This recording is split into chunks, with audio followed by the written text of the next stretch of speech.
Okay, so this is the latest edition. The latest edition, that is, this is effectively part B. Part A was kind of accidentally left as being part B, but it was part A. So this is part B A. That is what we are calling it. Now, this edition, we are broadcasting mainly to expose the serial corruption in the British system. Now, we've decided to broadcast this one to immediately rebut the idiot Keir Starmer. Now, remember, we have been saying for some time now, for months, I think, that Keir Starmer, posing as the leader of the UK's opposition Labour Party, had actually politically murdered the Labour Party. Now, people who first heard this might think, well, it's over the top. But if you look at the evidence of this really kind of thick, that is not very bright individual, you will find that he has no idea. Keir Starmer has no idea about the British society. Think about what we are saying. We are saying this today, 11th of August 2021. And we're saying this in order to put on the record immediately how wrong Starmer is to support Boris Johnson and DEFRA in their plot to murder Geronimo. Now, I know that you will not necessarily rate this comment and this commentary as being equivalent to something being broadcast from, let's say, the so-called mainstream in Britain. But don't make the mistake. The mainstream is far behind the times. And that is why we call this generally the world exclusive diagnosis of Fleet Street. Now, Starmer, for those who don't know about his history, Starmer was in post as a bureaucrat, as a clerk, really. And the clerical post is called the Director of Public Prosecutions. And in that position, Starmer didn't distinguish himself with any enlightening or enlightening or enlightened outlook about crime, prosecution, whatever. In fact, Starmer served 5 years in that post in the executive agency called Crown Prosecution Service, the CPS. It's a bureaucratic service. It's not a liberating service. It's not an enlightening service. And successive holders of that post, successive holders of the post of Director of Public Prosecutions, have come across as being very limited intellectually, very limited ethically, very limited morally. And Starmer has been one of the very limited ones. Now, we have to go back to the years before he became incumbent in that post of Director of Public Prosecutions. Because when he got the license, remember, this is an original phrase that I devised and this campaign uses: licensed law trader. Licensed law trader, instead of being called a barrister, actually exposes the very limited kind of range of intellect that is needed for getting that license. It's not based on morality, it's not based on ethics, and it's not based on knowledge. It is based on craftiness. Now, Keir Starmer got licensed to practice the trade of law. And I'll just check where Starmer got the license from. There are only 4 places in Britain where those who get to use the term barrister get the license from.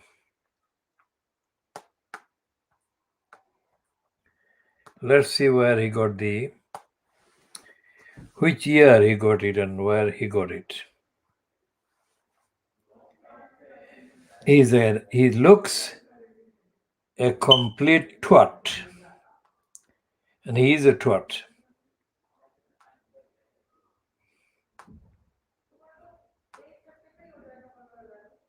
Okay, he was in office as the DPP from the 1st of November 2008 to the 1st of November 2013. And he was appointed to that post by that complete and utter disgrace. It's called Baroness Scotland of Astol. It's a corrupt woman, another licensed law trader, who was a minister in the Gordon Brown part of the 13 years of the corrupt regime. And this idiot is shown as having been born on the 2nd of September 1962. Now, according to the entry today, he's aged 58.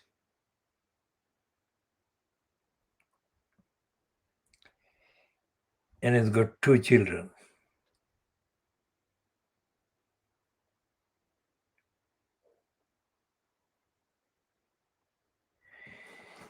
And he went to the University of Leeds, where he got the LLB. And then he proceeded to St. Edmund Hall, Oxford, where he got the BCL. That is the Bachelor of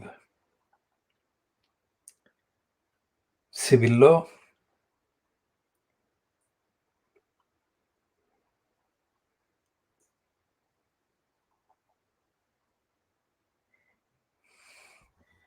Now, he was given the license in 1987 at the Middle Temple.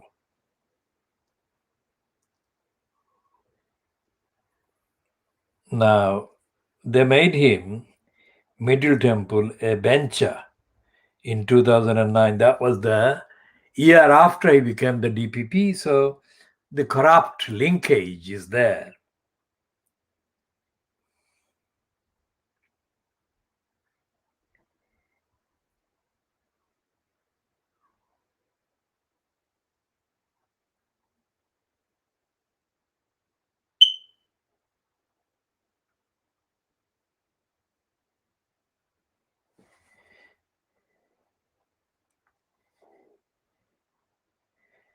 And this criminal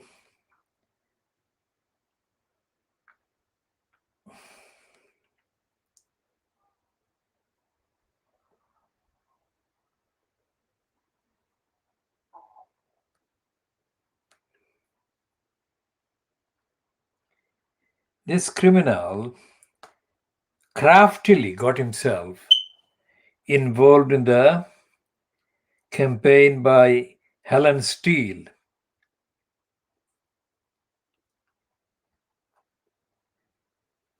and David Morris in the McLibel case, but he didn't continue because both in terms of career and in terms of the kind of loss of income that he would incur if he continued to help them officially. But this is on the record. He did.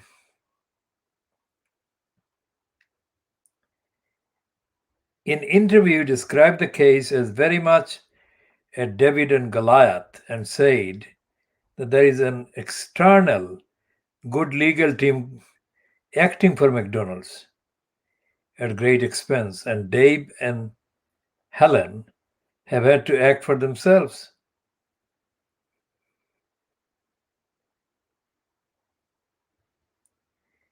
With me as a sort of free backup whenever possible. He was interviewed for McLibel, the documentary about the case, directed by Franny Armstrong and Ken Loach. And it doesn't go into any details about that. But let's say that the crook, he got himself involved as a kind of backup with Helen Steele and Dave Morris, but he didn't continue. So they had a very difficult few years, really, because there was no licensed law traders really helping them. And because the corrupt court system is corrupt, I mean, they couldn't possibly fund themselves against the McDonald's, worldwide big business, multinational, that had millions of pounds at its disposal to beat Helen Steele and Dave Morris. McDonald's sued these people. Compared to McDonald's, these are two penniless people. And what they actually had published, on which McDonald had sued them for libel, what they had said was true. Just like the incident in the House of Commons, where Dennis Skinner called Dodgy David Cameron. And instantly, John Barco kicked Dennis Skinner out of the House of Commons, as is the kind of propensity on the part of the corrupt House of Parliament. So when Helen Steele and Dave Morris were sued by McDonald's, all conscientious licensed law traders should have volunteered to help them. Nobody did. And the Wikipedia entry doesn't go into the details as to how Keir Starmer got involved with the Helen Steele and Dave Morris in the beginning, whatever the amount of time he spent with them. And it is not possible to go into the full details of that involvement, except to say that by discontinuing his involvement with Helen Steele and Dave Morris, Keir Starmer proved that he had no principle. He had no principle whatsoever And we shall talk about the Mac libel at another time. This one is about Starmer. And Starmer has no right today to have issued the statement that he has done, except that he has been recruited by the corrupt regime of Boris Johnson to add his voice in support of the murder plot against Geronimo. Now, we had said earlier in the week, that there is no sign of any comment or statement about Geronimo in the name of the so-called members of parliament. Now, this is the last thing that Geronimo needs, because Starmer has no expertise. Starmer is not remotely experienced about Geronimo or his kind of species. Starmer has no experience in public health. Starmer has no evidence on which to base his statement today. So why are we doing this update refuting Starmer? Because despite the fact that ethically, morally, and democratically, he has been politically murdering the ideals and the plans of the Labour Party. And because of that, he might be rewarded by some kind of electoral advantage. When it will be, cannot be said, but he's making this intervention in order to come across as being responsible opposition, remember? So corrupt is Keir Starmer, and so corrupt are the likes of Ken Livingstone, whom the KhoodeelaarTV campaign has been calling Ken lying still Livingstone. My acquaintance with Ken lying still Livingstone goes back to 1977. I'm not a regular acquaintance, but I know him. And when 4 years later, he became the leader of the Greater London Council there by staging the coup against Andrew McIntosh. Andrew McIntosh was the GLC Labour Group leader who led the May 1981 GLC election to successful victory against Horace Cutler-fronted Conservatives at the Greater London Council. And within 24 hours of the election victory achieved by Andrew McIntosh, Ken lying still Livingstone and John the Liar MacDonald and a number of other criminals in the GLC Labour Group, who had been elected as well, staged a coup, and they unseated Andrew McIntosh, and they made Ken lying still Livingstone the leader of the GLC Labour Group and effectively the leader of the GLC. So these people, Ken lying still Livingstone was interviewed about 2 weeks ago by the Andrew Brilopad Neil's GB News. And this liar, Ken lying still Livingstone, nasally endorsed Keir Starmer as the leader. This was a few weeks ago. I think this was the kind of interview that GB News staged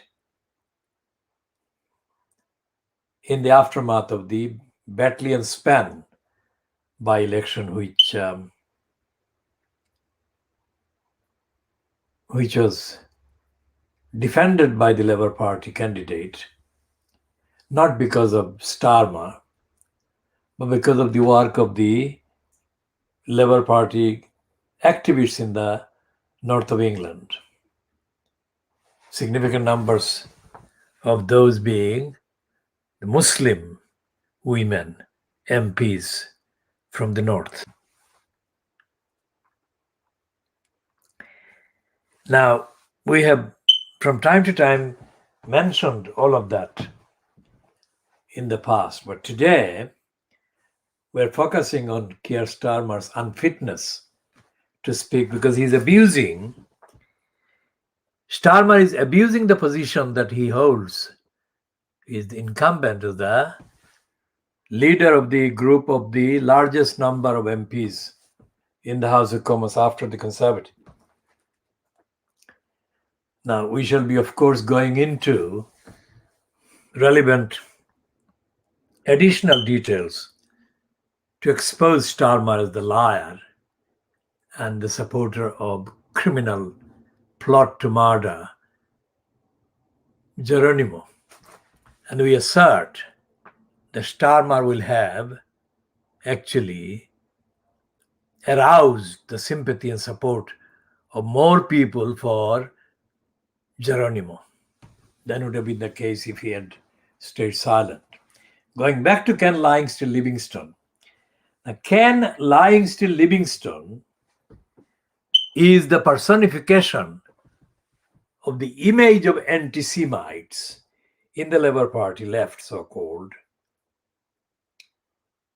who were very much within the same bracket as Jeremy Corbyn and others. And so disgusting was Ken Lyingstone Livingstone's role as seen by the fanatic Zionists like John Mann, who the Conservatives have put in the House of Peers because of his service or services to the cause of Zionists. So Ken Lyingstone Livingstone is not only the expected, reasonable endorser of Keir Starmer's leadership. He is, in fact, very much on the records on the other side of the political divide in the Labour Party from Keir Starmer. So much so that Livingstone is out of the Labour Party, as is Jeremy Corbyn. If there was any kind of affinity among them, then Ken Lyingstone Livingstone and Jeremy Corbyn would be the natural allies, which they have been in publicly recorded political stances over decades. So you can see how corrupt Ken Lyingstone Livingstone is, because he now wants to be seen as a reasonable person because he still thinks that he can be admitted back into the Labour Party. Apart from that, there is no reason why Ken Lyingstone Livingstone should appear on GB News, for heaven's sake. Nigel Farage's GB News, let's say, and endorse Keir Starmer as the fit and proper leader of the country, Prime Minister. So these people have no principle. Because as the reason for his endorsing Keir Starmer as a very fit Labour leader, Ken Livingstone said to GB News that as soon as he, that is Keir Starmer, either got to be the leader of the Labour Party or something, and I quote Ken Livingstone, he, Starmer, came to me. What on earth was that?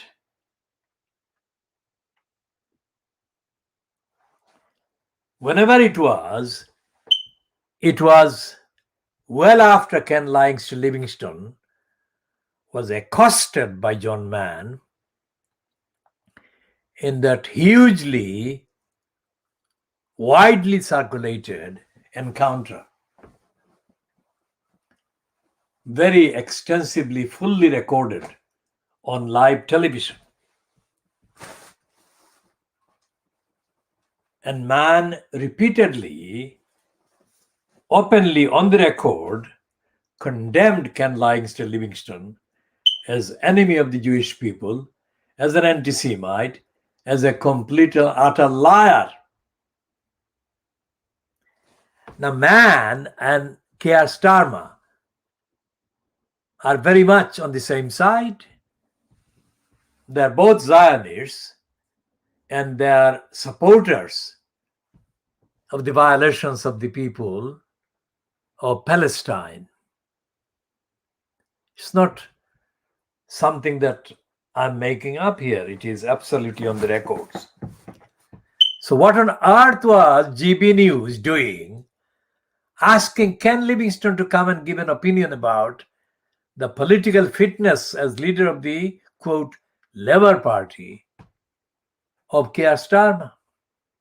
And why would Keir Starmer go and consult Ken Livingstone about the future of his, that is Keir Starmer's, career as an elected holder of the post at the expense of the Labour Party?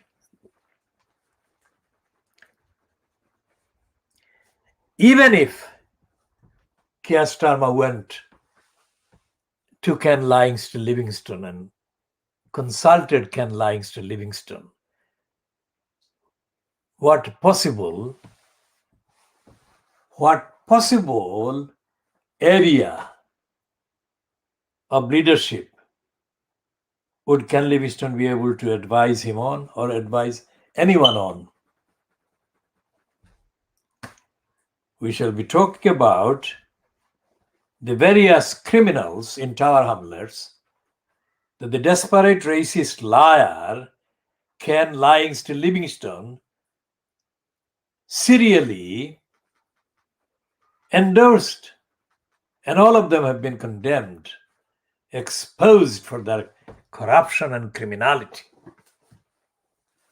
So what on earth was Keir Starmer supposedly expecting by way of wisdom from a discredited, racist, lying criminal of the ilk of Ken Livingstone? So supposing that Keir Starmer did go to seek whatever he was seeking from Ken Livingstone, if he did go there and if he did do that genuinely, then that would show that Keir Starmer is politically, morally, intellectually very dumb and very stupid. Because he would have known that Ken Livingstone had discredited the reasonable image of a democratically accountable political party. And this is not something that I need to explain. You can look up Ken Livingstone's career, and you will find that Ken Livingstone is not somebody that has announced the Labour Party. We shall devote the relevant editions to examining Ken Livingstone in due course. But going back to Keir Starmer, Starmer hasn't got any record, he hasn't got any evidence, he hasn't got any experience about public health, about animal rights, about animal welfare, about society, nothing. So Keir Starmer is actually playing second fiddle and aiding and abetting the murderous state plot against Geronimo in order to create the impression among the voters potentially that he is a right-winger and he is just like the conservatives in power.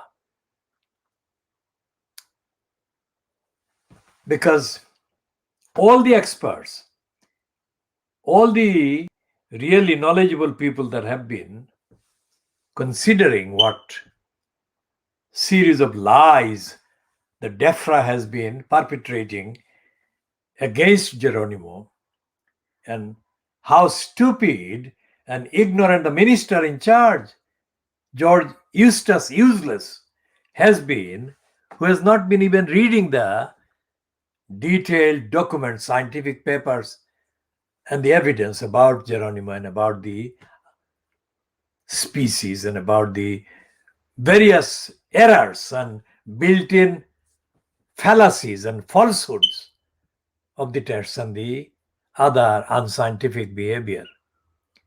So Keir Starmer's only claim to have a go against Geronimo is that he is incumbent in the post of an MP and also the so-called leader of the Labour Party.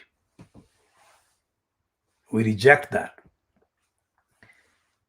And we reject Starmer not because we want to reject him, which we do, but because he has not shown any evidence that he knows what he's talking about.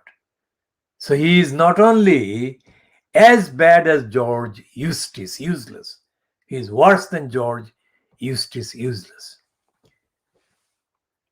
And in the post that Keir Starmer is incumbent in, he has no brief to endorse an irrational criminal murder plot against a healthy person, a healthy animal.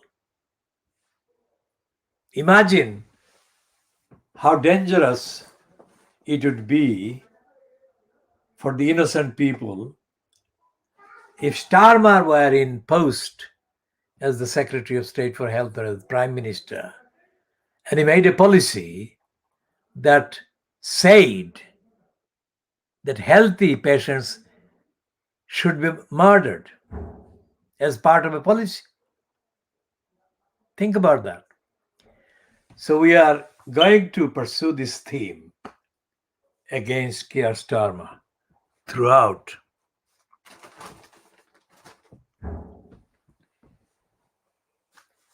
So this is the picture of Geronimo with his mom Helen. So that's Geronimo with his mom Helen. We should call her the second mom because Geronimo is a much loved and much missed boy. His main breeding mom, Leonie Walker in New Zealand, is, we have said, based on the various reports, is shocked and overcome with the fact that Geronimo left New Zealand.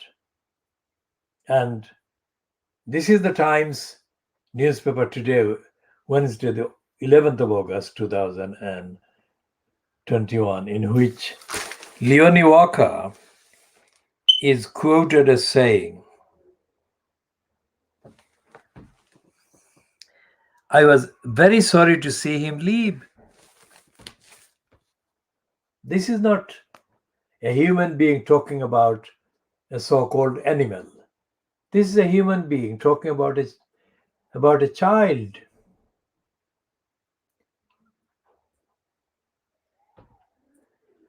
How heartbroken must she be with this news that our beloved Geronimo is now the target of murder by British state?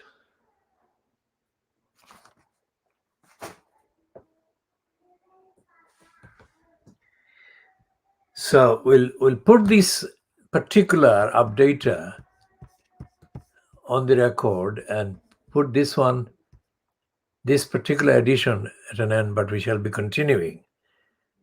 Believe me, we shall be continuing to expose Keir Starmer and other morons extensively.